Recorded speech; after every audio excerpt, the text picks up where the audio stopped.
योगी मोदी की सरकार जाने के बाद अयोध्या का क्या होगा? पावन सरयू नदी का परिचय, अयोध्या महत्व, सनातनी महत्व और अयोध्या का विकास को जनता किस प्रकार देख रही है? क्या मोदी योगी एक हिंदूवादी नेता हैं? भारत संवैधानिक रूप एक धर्मनिरपेक्ष राष्ट्र है, फिर हिंदू राष्ट्र की मांग क्यों? आदि प्रमुख विषय पर अयोध्या निवासियों से बात कर उनकी मंशा जाने। रिपोर्ट आनंद त्रिपाठी। मैं स्वतः से ऐसा भगवान कहते हैं धर्म की स्थापना के लिए, संतों के संताप को दूर करने के लिए, भक्तों के भयताप को दूर करने के लिए कालखंड में समय समय पर अवतार लेता रहता हूँ।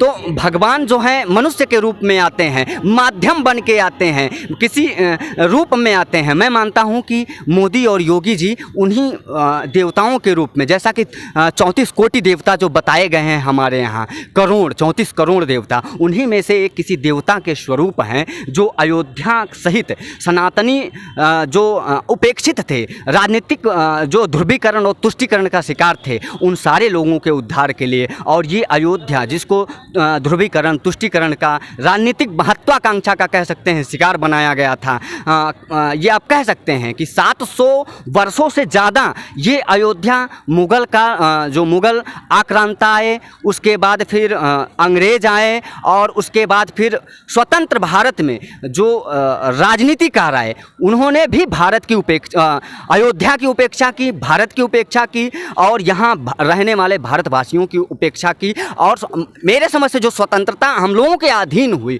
जो चंद्रशेखर आज़ाद, जो मंगल पांडे और जो सारे लोग, अशफाक उल्ला खां, ये सारे लोग, यहाँ कोई धर्म जाति मजहब मत इत्यादि की बात नहीं है, जिन्होंने अपनी सर्वोच्च बलिदानी दी इस राष्ट्र की संस्कृति के लिए, इसकी गरिमा के लिए, धर्म के संस्थापना के लिए, उन सारे लोगों के जो मंसूबे थे उसको मिटिया मेट किया था। उन लोगों को भी आज आईना दिखाने का काम जो राजनीतिक जो हमारे प्रणेता हैं आदरणीय मोदी जी और उत्तर प्रदेश के मुख्यमंत्री योगी आदित्यनाथ जी हैं, उनको शीशा दिखाने का काम किया है।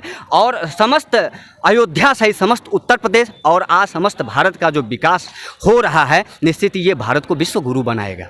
महाराज जी, मान लीजिए अगर सरकार पलट जाती है 2024 में, जैसे मान लीजिए मोदी जी की सरकार चली गई और आगे चल के योगी जी की भी सरकार चली जाती है, तो क्या अयोध्या का विकास बढ़ेगा या विनाश की तरफ जाएगा? कुछ कहिए इसके बारे में। अयोध्या का विकास उसी प्रकार से उपेक्षित रह जाएगा जैसे आज़ादी के बाद भी अयोध्या में एक तिनका भी नहीं किया गया। लेकिन जिस प्रकार से इतने दिनों बाद, कहता हूँ मैंने एक बाइट जारी की थी, उसमें बताया था मैंने कि किस प्रकार से अंग्रेज़ों से 2014 में फिर से भारत को स्वतंत्र कराया है सनातनियों ने। तो अब ये सोचने से परे हो गया है उन राजनीतिक महत्वाकांक्षी महत्वी लोगों के लिए जो आज गरिमामयी गौरवमयी भारत के नाम को, इंडिया को, अपने गठबंधन जो उनका महागठबंधन, उसका नाम इंडिया रख देते हैं। इससे पता चलता है कि ये कितने अंधे हो गए हैं, निजी स्वार्थ के बसीभूत हो ये कितने अंधे हो गए हैं। ये जो है भारत की जनसंख्या, जो जन समुदाय हिंदू हैं, 130 करोड़ हिंदू हैं ना, उनको पता चल गया है कि अगर सनातन संस्कृति के जीर्णोद्धार के लिए, भारत के पुनरुत्थान के लिए, भारत की संस्कृति की गरिमा के रक्षा के लिए काम करना है तो मोदी जी को लाना जरूरी है, उत्तर प्रदेश में योगी जी को बनाए रखना जरूरी है। ये सौभाग्य की बात है कि एक सन्यासी और उस मठ का महंत जो स्वयं गोरक्षनाथ पीठ के महंत हैं योगी आदित्यनाथ, जहां मैं इस बात को लगातार बोलता रहता हूं कि जहां आदि योगी भगवान शिव ने अवतार लेकर वहां स्थापित होकर और संस्कृति के संरक्षण में कार्य किया था, उसके बाद महंत अवैद्यनाथ, दिग्विजयनाथ और तमाम महंतों के बाद सौभाग्य से हमको योगी आदित्यनाथ जी महाराज मिले हैं जो हिंदुओं की गरिमा और आस्था के भी केंद्र बिंदु हैं। और उसी आस्था का विश्वास है कि उत्तर प्रदेश की लगभग 80% जनसंख्या माननीय मुख्यमंत्री योगी आदित्यनाथ को चाहती है और उनको बहुमत देकर, बहुमत, थोड़ा मत नहीं, बहुमत देकर और विजयी बनाई है। और उत्तर प्रदेश के हैशटैग को यूपी सीएम के रूप में मुख्यमंत्री जी को नवाजा गया है। तो ये हम सभी लोगों के लिए सौभाग्य की बात है और ये सौभाग्य हम अपना ख़त्म नहीं होने देंगे। और जो अपना अपने सौभाग्य को स्वयं नष्ट करे, उससे बड़ा मुझे लगता है कि चिंता का विषय और कुछ नहीं हो सकता है। अच्छा, ये बताइए, आप लोग संत हैं, संतों के लिए योगी जी की तरफ से क्या आप चाहते हैं? मतलब संतों के लिए क्या विशिष्ट किया जाए? जैसे कहीं कहीं होता है संतों को मार दिया जा रहा है, घेर के तमाम तरह की असुरक्षा उनके लिए जीवन में जो है, उनके कुछ लोगों को और भी तरह की समस्याएं हैं। जो खाने पीने आदि समस्याएं हैं, उन संतों के लिए आप क्या मांग रखेंगे जिनका कोई सहारा नहीं है? देखिए, वृक्ष कबहु नहीं फल भके, नदी न संचय नीर, परमार्थ के कारण साधुन धरा शरीर। ये जो साधु का वेश होता है ना, ये परमार्थ के लिए होता है। जैसे वृक्ष जो अपना फल संचय करता है वो स्वयं नहीं खाता है, जब वो समय से पक जाता है तो उसका फल वही लोग खाते हैं, हम आप सब खाते हैं। ये माँ सरयू हैं, इन्होंने स्वयं के जल को आपने कभी पान नहीं किया। ये हम सभी को ही तृप्त करती हैं अपने मीठे जल से, हम सभी को तृप्त करती हैं, हम सभी के पापों को धुल देती हैं। तो ये की महिमा है, ये उस वृक्ष की महिमा है, ये साधु संत की महिमा है। ये जो है परोपकार के लिए शरीर धारण करते हैं। तो राजनीति किसी की भी रही हो, वो साधुओं के लिए हमेशा उनको सोचना चाहिए था। दुर्भाग्यजनक रहा कि जैसा कि मैं बता रहा हूँ, आज़ादी के आज तक अमृत महोत्सव में हम पहुँच गए, 75 साल लगभग आज़ादी को हो गया, अमृत महोत्सव मनाया जा रहा है।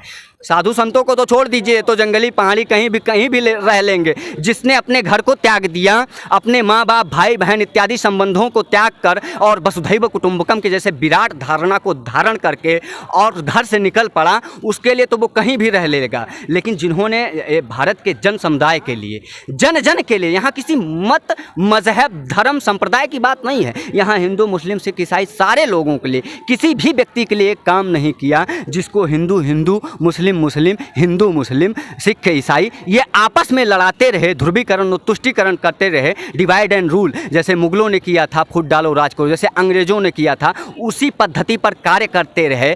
ओयो ह्यूम के द्वारा स्थापित कांग्रेस पार्टी और जो डॉक्टर राम मनोहर लोहिया जो रामायण और रामचरितमानस तथा रामायण मेला की कल्पना करते थे कि जब मेरी सरकार आएगी तो उसको ऑर्गेनाइज करूँगा, और उन्हीं के पथ पर तथा कथित चलने वाली समाजवादी पार्टी रामचरितमानस जलवा देती है और 90 के दशक में हजारों लाखों राम भक्तों को गोलियों से भून दिया जाता है, जो हमारे मुखिया थे, मार्गदर्शक थे, अग्रणी थे, अगुआ थे। अब ऐसे लोग जब जहां जिस देश में जिस राज्य में सरकार बना रहे हों, तो आप क्या कहेंगे कि वो साधु के लिए काम करेंगे? अरे साधु तो अपने घर का भी उपेक्षित होता है, साधु अपने घर गाँव जाता है तो कुत्ते भूंकते हैं, उसको तो कुत्ते भी पूछने वाले नहीं हैं। लेकिन मैं कहता हूं कि जिस जनता ने जिसको सरकार पे स्टैंड किया, सरकार बनाया, बहुमत से बनाया, उनके लिए आज तक कोई काम नहीं किए ये लोग, तो साधुओं के लिए क्या करेंगे? आज लेकिन संतों के सिरमौर और हमारे मुख्यमंत्री आदरणीय योगी आदित्यनाथ जी महाराज हैं,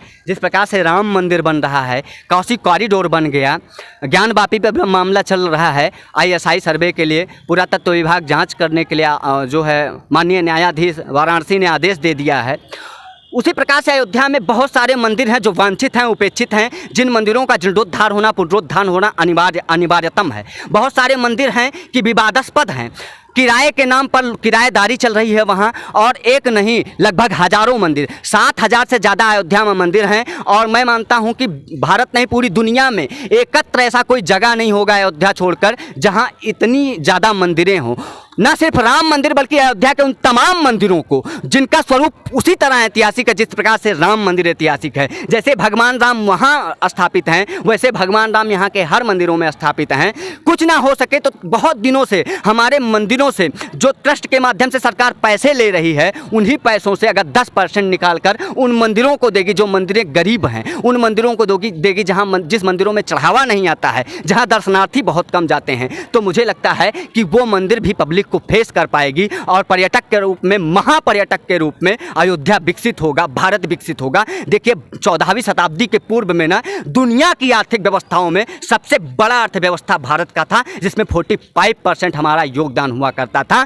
ऐसे ही नहीं हम विश्व गुरु कहलाया करते थे। देन थी तो सिर्फ इन मंदिरों की, 14 बार एक मंदिर को लूटा गया, उसके बाद भी आज भी तटस्थता से और उसी प्रकार से भगवा तिरंगा, भगवा झंडा और तिरंगा लहरा रहा है इस भारत का। तो ये अगर मंदिरों का जीर्णोद्धार हो रहा है तो यहाँ किसी व्यक्तिगत विशेष व्यक्ति का जीर्णोद्धार नहीं हो रहा है, यहाँ सिर्फ मात्र सनातन संस्कृति का विकास नहीं हो रहा है, यहाँ के रहने वाले हर एक जीवात्मा का, हर एक व्यक्ति का, वो मुस्लिम हो, सिख हो, ईसाई हो या अन्य किसी धर्म संप्रदाय का हो, नास्तिक हो, आस्तिक हो, उन सारे लोगों का विकास हो रहा है। आधुनिक संसाधन होना अनिवार्य है। आज अगर जीवन जीना है तो इतनी प्रचंड गर्मी है, हमको आपको पंखा लगाना आवश्यक है, उसके लिए आर्थिक मजबूती जरूरी है। और आर्थिक मजबूती, जैसा कि मैंने बताया, 14वीं शताब्दी के पूर्व भारत दुनिया की सबसे बड़ी अर्थव्यवस्था थी इन्हीं मंदिरों की वजह से। आज इतनी भीड़ देख रहे हैं, अरे यहाँ मच्छर नहीं लगते थे महाराज, मच्छर नहीं लगते थे। 1 घंटा बैठे रहेंगे ना, तब मच्छरों को पता लगता था कि कोई आके यहाँ बैठा है। इस सरयू घाट पे भी कोई नहीं रहता था। तो आज जो भारत का विकास हो रहा है ना, वो निश्चित ही हमारे माननीय प्रधानमंत्री देश के जो नरेंद्र मोदी जी हैं और उत्तर प्रदेश के मुख्यमंत्री श्री योगी आदित्यनाथ जी महाराज जी के नेतृत्व में हो रहा है। और इसका सारा श्रेय जाता है उत्तर प्रदेश सहित भारत की जागरूक जनता को, जिसने स्वतंत्र भारत में दूसरी बार आज़ादी के लिए 2014 में इन अंग्रेजों से सत्ता छीन लिया। महाराज जी ये बताइए, योगी मोदी केवल हिंदुओं के विकास करने के लिए हैं, बाकी सबके लिए नहीं है, पहली चीज़। दूसरी चीज़ ये बताइए कि क्या हिंदुओं के विकास से ही भारत का विकास हो सकता है? भारतीय संविधान जो है वो सेकुलर है, आप समझ रहे हैं ना, इसमें सभी जाति, सभी धर्म, सभी लोगों का यहाँ स्वागत है। तो उन सब के लिए आप लोग क्या चाहते हैं? आप एक संत सबके लिए होता है। देखिए, आपका स्वतंत्र भारत बड़ा अच्छा चैनल है और मैं स्वतंत्र भारत पर दावे के साथ कहता हूं कि भारत धर्मनिरपेक्ष नहीं है। भारत धर्मनिरपेक्ष होता तो यहाँ सामान्य नागरिक संहिता होती। भारत धर्मनिरपेक्ष होता तो जन जन के लिए एक समान कानून होता। शरीयत से कानून चलता है यहाँ, शरीयत से कानून चलता है, सद्धर से कलम होने के फरमान जारी होते हैं यहाँ। भारत धर्मनिरपेक्ष कैसे हो गया? भारत धर्मनिरपेक्ष नहीं है। हाँ, ये कहिए कि आज आदरणीय मुख्यमंत्री योगी आदित्यनाथ जी महाराज जी के नेतृत्व में सनातनियों का भी विकास हो रहा है। उन सारे मलेच्छों के साथ भी, उन सारे मलेच्छों के साथ विकास हो रहा है जो राशन लेने 4-4 बच्चों के पीछे बैठा के जाते हैं राशन लेने, और उन सनातनियों के साथ हो रहा है। तो धर्मनिरपेक्ष भारत नहीं है, ये बात सुनिश्चित करिए। धर्मनिरपेक्ष भारत तब होगा जब यूसीसी यूनिफॉर्म सिविल कोड लागू हो जाएगा। धर्मनिरपेक्ष तब होगा जब सिविल कोड सबके लिए सामान्य होगा। आज आप शरीयत से कानून चलाते हैं। 16 वर्ष की मुस्लिम बच्ची जो है बालिग हो जाती है और हिंदुओं की 18 वर्ष की बच्ची बालिग होती है। अगर हिंदू चाहे कि अपनी बच्ची का 16 वर्ष के उम्र में विवाह कर दे तो उसके ऊपर कानूनी कार्रवाई होगा, लेकिन अगर मुस्लिम चाहे कि उसकी बच्ची 16 वर्ष की उम्र में विवाह करे तो किसी कानून में हिम्मत नहीं है। इसको आप धर्मनिरपेक्ष कहते हैं, धर्मनिरपेक्ष नहीं है भारत। ये बात सुनिश्चित करिए। और धर्मनिरपेक्ष तब होगा जब यूसीसी लागू हो जाएगा। बहुत विकास की बात आप कर रहे थे ना, विकास की बात। आज 3 तलाक और हलाला जैसे पे बात हो रही है ना, तो ये विकास है। उन पीड़ित मुस्लिम महिलाओं के लिए भी विकास है ये, जिस जिनको तलाक तलाक तलाक कह के छोड़ दिया जाता था। फोन पे हो, वीडियो कॉल पे हो, कहीं भी हो, आप तलाक तलाक तलाक कर दिए तो उस महिला को ऐसे बाहर कर दिया था, निष्कासित कर दिया जाता था, उसे तिल तिल के लिए भटकना पड़ता था। आज वो मुस्लिम महिला भी सुरक्षित है और सुरक्षित तरीके से दावा कर सकती है। 100 नंबर या कहीं भी पुलिस थाने पर फोन लगाती है तो उसके घर पे पहुंचती है पुलिस और उनके ऊपर त्वरित कार्यवाही होता है। और आजकल तो बाबा का बुलडोजर भी गरज रहा है। निष्पक्षता से, स्वतंत्र रूप से, संजीव स्वतंत्र रूप से अगर सुनिए अतीक के ऊपर कार्यवाही होती है यहाँ ना, तो संजीव जीवा जैसे लोगों के ऊपर भी कार्यवाही होती है। ये रामायण कालीन समय चल रहा है, ये सनातनियों का समय चल रहा है। मेघनाद भी मारा गया और रावण भी मारा गया है। ये बात सुनिश्चित। और जब भी रामचरितमानस लिखा जाएगा तो उसमें लंका कांड नीत होगा। हनुमान जी लंका भी फूकेंगे और राम जी रावण को भी मारेंगे। हमारे साथ दिवाकराचार्य जी थे और यहाँ पे स्थानीय लोग हैं। बाबा का बुलडोजर की चर्चा बहुत ज़्यादा है, आप लोग जान रहे हैं। कानून व्यवस्था बहुत टाइट चौकस-बंद हो गई यहाँ पे और यहाँ स्थानीय बहुत लोग जुटे हुए हैं। महाराज जी बताइए, योगी जी के शासन में कैसा लग रहा है? योगी जी के शासन में एकदम सब लोग स्वतंत्र हैं, सब सुरक्षित हैं। 16 वर्ष की मुस्लिम बच्ची जो है बालिग हो जाती है और हिंदुओं की 18 वर्ष की बच्ची बालिग होती है। अगर हिंदू चाहे कि अपनी बच्ची का 16 वर्ष के उम्र में विवाह कर दे तो उसके ऊपर कानूनी कार्रवाई होगा, लेकिन अगर मुस्लिम चाहे कि उसकी बच्ची 16 वर्ष की उम्र में विवाह करे तो किसी कानून में हिम्मत नहीं है। इसको आप धर्मनिरपेक्ष कहते हैं, धर्मनिरपेक्ष नहीं है भारत। ये बात सुनिश्चित करिए। और धर्मनिरपेक्ष तब होगा जब यूसीसी लागू हो जाएगा। बहुत बहुत धन्यवाद। विकास की बात आप कर रहे थे ना, विकास की बात। आज 3 तलाक और हलाला जैसे पे बात हो रही है ना, तो ये विकास है। उन पीड़ित मुस्लिम महिलाओं के लिए भी विकास है ये, जिस जिनको तलाक तलाक तलाक कह के छोड़ दिया जाता था। फोन पे हो, वीडियो कॉल पे हो, कहीं भी हो, आप तलाक तलाक तलाक कर दिए तो उस महिला को ऐसे बाहर कर दिया था, निष्कासित कर दिया जाता था, उसे तिल तिल के लिए भटकना पड़ता था। आज वो मुस्लिम महिला भी सुरक्षित है और सुरक्षित तरीके से दावा कर सकती है। 100 नंबर या कहीं भी पुलिस थाने पर फोन लगाती है तो उसके घर पे पहुंचती है पुलिस और उनके ऊपर त्वरित कार्यवाही होता है। और आजकल तो बाबा का बुलडोजर भी गरज रहा है। निष्पक्षता से, स्वतंत्र रूप से, संजीव स्वतंत्र रूप से अगर सुनिए अतीक के ऊपर कार्यवाही होती है यहाँ ना, तो संजीव जीवा जैसे लोगों के ऊपर भी कार्यवाही होती है। ये रामायण कालीन समय चल रहा है, ये सनातनियों का समय चल रहा है। मेघनाद भी मारा गया और रावण भी मारा गया है। ये बात और जब भी रामचरितमानस लिखा जाएगा तो उसमें लंका कांड नीत होगा। हनुमान जी लंका भी फूकेंगे और राम जी रावण को भी मारेंगे। हमारे साथ दिवाकराचार्य जी थे और यहाँ पे स्थानीय लोग हैं। बाबा का बुलडोजर की चर्चा बहुत ज़्यादा है, आप लोग जान रहे हैं। कानून व्यवस्था बहुत टाइट चौकस-बंद हो गई है यहाँ पे, और यहाँ स्थानीय बहुत लोग जुटे हुए हैं। महाराज जी बताइए, योगी जी के शासन में कैसा लग रहा है? योगी जी के शासन में एकदम सब लोग स्वतंत्र हैं, सब सुरक्षित हैं। कहीं भी कोई महिला, कोई बच्ची आराम से आ जा सकती है। और इतना अच्छा शासन, गुंडों का तो पता लता नहीं है।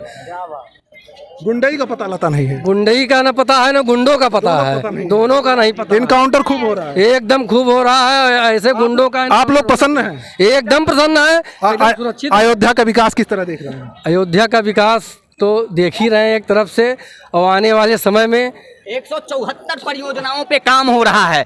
आजादी के बाद जिस अयोध्या को उपेक्षित रखा गया था, आज यहाँ 174 परियोजनाओं पे काम हो रहा है। ये जन जन को जानना चाहिए कि आज हमारा वो अयोध्या जो सनातन की धुरी है, यहाँ भगवान श्री राम ने ही नहीं, महाराजा दशरथ ने भी जन्म लिया था, जो चक्रवर्ती सम्राट थे। उस अयोध्या को उपेक्षित रखा गया था, जहाँ माँ जानकी जगदम्बा जहाँ अवतरी सोपुर बरन की जाए, रिद्धि सिद्धि अनुमादिक नित नूतन अधिकाय। वो जगदम्बा जिस अयोध्या में ब्याह कर आई थी, अब वो उस अयोध्या का स्वतंत्र भारत में जिसको उपेक्षित रखा गया था, अब उसको विकसित किया जा रहा है। 174 राम जन्मभूमि छोड़ दीजिए, ये सरकार की परियोजना नहीं है। इसमें तो हमारे मोदी जी सिर्फ देख रहे हैं कि तुम बनाओ, परिंदे भी पर नहीं मार सकते हैं, ये हमारे योगी जी का कहना है। उन जिहादियों का वो जिहादी आज नहीं दिखते हैं जो 14 ग्रेनेड भगवान राम लला पर फेंक आते थे, आज उनका अता पता नहीं है। अगर वो मच्छर रूप घट कर भी आए ना, तो उनका इंजेक्शन डाल के पूरा खून निकाल लिया जाएगा। 174 परियोजनाओं पे काम हो रहा है। इस अयोध्या को गुप्तार घाट से जोड़ा जा रहा है, यहाँ क्रूज की व्यवस्था चलाई जा रही है। राम पैड़ी को दुनिया के मानचित्र पर स्थापित किया जा रहा है। ये जो राम की पैड़ी है, इस बार गिनीज बुक नहीं, गिनीज बुक से भी बड़ा अगर कोई रिकॉर्ड दर्ज कराने वाला, दीपोत्सव आने वाला है महाराज जी, बिल्कुल दीपोत्सव आने वाला है। जिस प्रकार से लगातार दीपोत्सव इतिहास पे इतिहास दर्ज कर रही है, इस बार महा इतिहास दर्ज करेगी। 24 लाख दियों का इसमें प्रोग्राम है जी, 24। तो वो सारी चीजें जो भी होनी है इस बार एक भव्यतम तरीके से, एक बार और ज्यादा बड़ा। तो ये सब चीजें जान लीजिए, सिर्फ राम मंदिर नहीं, यहाँ राम मंदिर जो है भाजपा की तरफ से नहीं हो रही है, तो हमारे हम लोगों की वजह से राम मंदिर का जो भी दान के माध्यम से हो रहा है, सनातनियों के पावर बलबूते पर हो रहा है। लेकिन जो भारतीय जनता पार्टी का काम है, यहाँ आज जगह जगह पे काम लगा हुआ है। आज अगर भारतीय जनता पार्टी नहीं आती है ना, तो ये अयोध्या जो आज खुदा पड़ा है, मैं कह सकता हूँ आज कुछ लोगों को तकलीफ। राम जन्मभूमि का जो फैसला आया महाराज जी, राम जन्मभूमि का जो फैसला आया वो बीजेपी के काल में ही आया, तो क्या आप बीजेपी को इसका श्रेय नहीं देंगे कि राम जन्मभूमि का फैसला जो है वो बीजेपी के समय में आया, भले सुप्रीम कोर्ट से आया, उसमें उनकी कुछ पहल मानेंगे कि नहीं मानेंगे? कपिल सिब्बल जैसे तमाम दलाल जो कांग्रेस के थे, जो कांग्रेस ने हलफनामा दायर कर ये कहा था कि भगवान राम का यहाँ जन्म नहीं हुआ था, उस राम का जो 90 के दशक में जहाँ हुआ था जन्म राम का, मंदिर वहीं बनाएंगे। जब ये हिंदुओं ने नारा लगाया, सनातनियों ने नारा लगाया, तो कांग्रेस ने जाकर हल्फनामा दायर कर दिया कि राम का जन्म अयोध्या में हुआ ही नहीं था। अरे ये 100 करोड़ हिंदुओं के विरोधी हैं, और मैं भाजपा को श्रेय क्यों नहीं दूं? ये जब कांग्रेस की सरकार थी तो डेट पे डेट पड़ता पड़ता था, 6 महीना बाद, 7 महीना बाद, 3 महीना बाद डेट पड़ता था। लेकिन जिस प्रकार से स्पीडेड तरीके से काम हुआ है राम मंदिर पे, 40 दिन के अंदर जजमेंट आ गया है, स्वतंत्र रूप से राम मंदिर हमको मिल गया है, तो कहीं ना कहीं भारतीय जनता पार्टी का श्रेय है। साथ ही मैं माननीय मुख्यमंत्री उत्तर प्रदेश सरकार से निवेदन करना चाहता हूं कि अभी हाई कोर्ट का जजमेंट, वो जिला जज वाराणसी का जजमेंट आया है ज्ञानवापी एसआई सर्वे पुरातत्व विभाग के सर्वेक्षण का, जिसका डेट बढ़ा दिया गया है। करबद्ध प्रार्थना है कि 335 वर्षों का इंतजार है वो ज्ञानवापी, वहां नंदीश्वर भगवान भी प्रतीक्षा कर रहे हैं। वो पत्थर की मूर्ति भी अब एक, ये जान लीजिए कि व्याकुलता से भरी हुई है। उस पत्थर की भी, उस पत्थर के नंदी को भी अगर आप फोटो के स्वरूप में देखेंगे तो एक भावुकता भराएगी आपके मन में। उसको जो है लंबित ना किया जाए। ये बहुत खुश हुए थे हम लोग कि आईएसआई जांच के बाद जो रडार तकनीकी से उसकी जांच होनी है, क्योंकि हमारी आस्था अनादिकाल से भगवान शिव में है, हमें किसी जांच में बहुत ज़्यादा दरकार नहीं है उसमें, लेकिन फिर भी हम संवैधानिक लोग हैं, रूल्स और रेगुलेशंस को मानने वाले लोग हैं। हम तिलचट्टे की तरह झंडा लेके नीला नीला नहीं घूमते हैं। हम संविधान की कद्र करते हैं, संविधान को मानते हैं, इसीलिए उसको तत्काल प्रभाव से लंबित ना किया जाए। जिस प्रकार से न्यायालय ने उस पर जजमेंट दिया है, उसी प्रकार से एसआई रडार के माध्यम से उसको जल्दी से जांच कराई जाए और उस जांच के माध्यम से जो भी चीज़ें निकल कर आए उसको सुपुर्द कराया जाए, उसको सबमिट कराया जाए कोर्ट में और जल्द से जल्द उस पर फैसला लाया जाए। और ज्ञानवापी माँ श्रृंगार गौरी, वो भगवान शिव का, भगवान विश्वेश्वरनाथ जो वहाँ शिवलिंग है, दुनिया का प्रथम शिवलिंग है, वो दुनिया का सर्वप्रथम शिवलिंग है। अगर विश्वेश्वरनाथ भगवान नहीं है तो मेरा मानना है कि एक भी शिवलिंग नहीं है। तो उसको स्वतंत्र रूप से दिलवाइए और डेट पे डेट मत डालिए। और एक नारा जो मैं लगातार देता रहता हूँ, जैसे हमने यहाँ दिया था कि रामलला हम आएंगे मंदिर वहीं बनाएंगे, तो ये राजनीतिक पार्टियां उपहास उड़ाया करती थी। आज राम मंदिर बन रहा है, उनके लिए देखना चाहिए और टिकट करा लेना चाहिए। अमित शाह जी ने भी कहा था, मैं भी कह रहा हूँ। अब मैं कृष्ण लला पे भी ये बोलता हूँ कि कृष्ण लला हम आएंगे, माखन मिश्री खिलाएंगे। तो अब समय आ गया है कि शाही मस्जिद जो अवैध रूप से निर्माणाधीन है उसको ध्वस्त किया जाए और ज़रूरत पड़ने पे कार सेवा के माध्यम से ध्वस्त किया जाए, जैसे 90 के दशक में हुआ था, और उसको भी उसी प्रकार से बनाया जैसे राम जन्मभूमि बनाया जा रहा है। बहुत बहुत धन्यवाद महाराज जी।